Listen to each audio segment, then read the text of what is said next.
survival. You know what I mean? Yeah. So to suppress that, it's just very serious, but just a tremendous loss. I just don't see a lot more people like him coming around. And I hope that, I don't know. I hope people that feel that way would try and talk to some people about it, find people. Because I just think it's horrible, Yeah. Guy was just hinting like, oh, yeah, there's an island with your name on it. Of course, everybody doesn't have that kind of resources, to like just go away or drop out of society or something, but I don't know. You got a new record out. Yeah. Changing gears here. Yeah, I know. Enough of that stuff. It was sad. Yeah, I'm really excited, kind of, about it. Kind of, sort of. We're pretty excited. Just, so I really am too. It's just such an odd process, This one we put together really quick, like 15 days, basically of recording. Ed Harcourt, the kid from England. I don't know if you're familiar with him, nice guy. Okay. And Kurt Heasley from the Lilies sang, Darren Rademacher from the Tide. So they're all on this record? Yeah, they're doing the vocals for me. And Matt Toe from Australia, great guy, has a band called the Love Tones. He's been around forever. And, yeah. So this is a Bomp release or Bomp distributed? No, Greg and I have our own label besides Bomp, and I just license internationally, anyways. So on this one, it's TP. They're a New York label. Okay. And it's distributed by Caroline. In England, it's on Cargo. It's A&M Universal in Canada and like Chatterbox in Australia. It's like just different. The record's getting out. Yeah. That's for sure.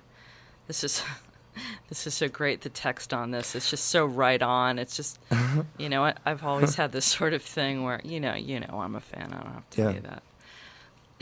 Kind of glaze over when dealing with you guys. But, there's that sort of, I guess, you being kind of sort of, my weird ideal of an artist or someone who takes a path that I kind of really recognize as sort of like very much a path I understand where, there's a lot of resistance and this sort of battle back and forth, with the people you make the art for yourself, but you care what people think, but you don't, but you care, it's back and forth. And just the text on this, and it's so great. It's just like this sort of like dialogue, and it's like, oh man, it's just like, battle back and forth. And it's so great. The funniest thing that I really, it's really frustrating for me because people can't see the process. I have to argue everybody who's in contact with me that at the bottom line, it's like anything else is like your mom. She loves you,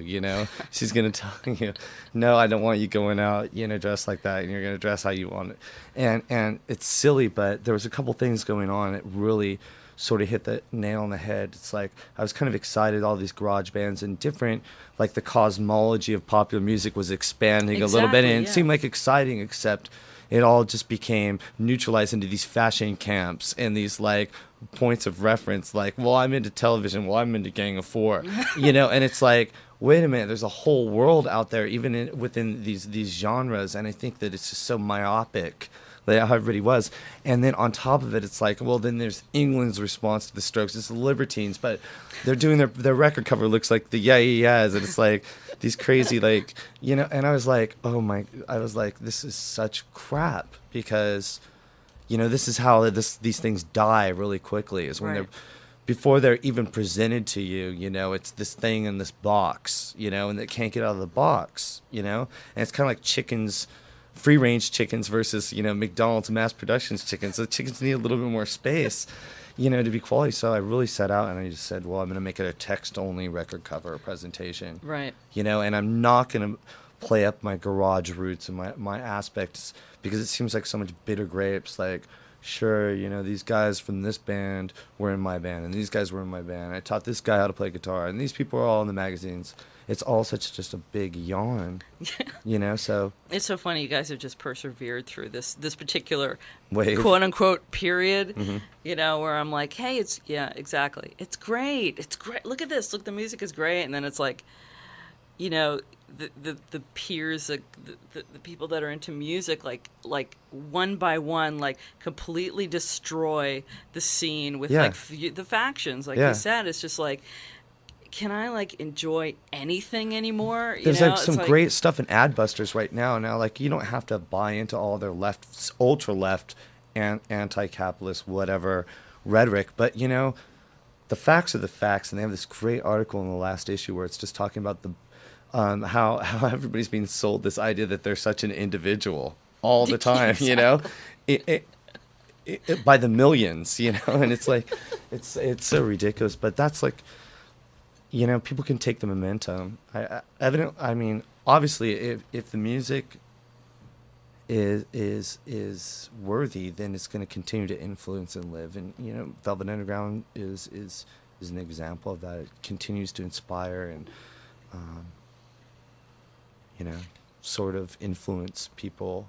And there'll be other bands like that. And I wish that even with the massive successes or the tedious monotony that bands endure, I wish that they would keep that in mind, is that you're not only making music for today and right now and to pay your rent. It's like you should be making it for all time as well. You know, if you really care about what you're doing, you should think about that, you know, and think about what it is that brought you to the table in the first place. And you know, and sometimes like, you know, like I always think about stuff like real cliches that I make up in my head, like, oh, I just carry the torch so others might see, you know, just like real simple stuff that they nail you to a cross for or whatever. But yeah, it's really, you know, I could have just went in and said, oh, I want to do this, like the Warlocks, they're doing this, that's my thing, you know. And then you read Enemy and they're just talking about how, oh, the band's from San Francisco and their motto's keep music evil, and I'm like, those suckers really took my bio off my band page and just inserted this other band's name. Wow. Because the band isn't from there. Right. And they're like, you know, I'm an A&R with Bomp, but they're not on my label, and that isn't their motto, you know. And it's just like, it's just filthy. And then us just doing an interview, we're going on tour in England right now, Right. you know. You're opening or BMRC, yeah. Yeah, that's which is exciting. good. You know, we It used to be the other way around, I as know. you know. Well, you know, but that doesn't matter. The thing about it is like we had our own tour set up, like 500, 600 seaters everywhere, you know, and it was going to be a grind. And then we got picked up for that one, and so we're in like the 1,500 to 4,500 seaters, and it's just speeding up the process. Because at the end of the day, I don't want to be 57 years old and go over there for the first time and say, "This is what I used to do. It used to matter, but it still does."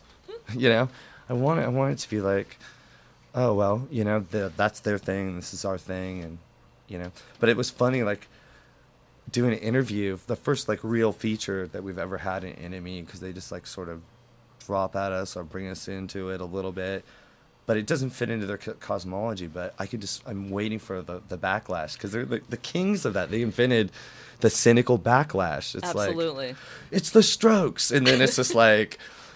Blah, you know, it's just like it's like you can't win. It's you so can't funny. get wrapped up in it either. You know. Well, it's just weird because that's where the Jack Rabbits of the world come into, because bless his heart, you know, he'll have for the next 20 issues there'll probably be an article about you know, like Catherine Wheel or something, the chameleons, like that he's just obsessed with, and it's Yeah. just in depth, you know.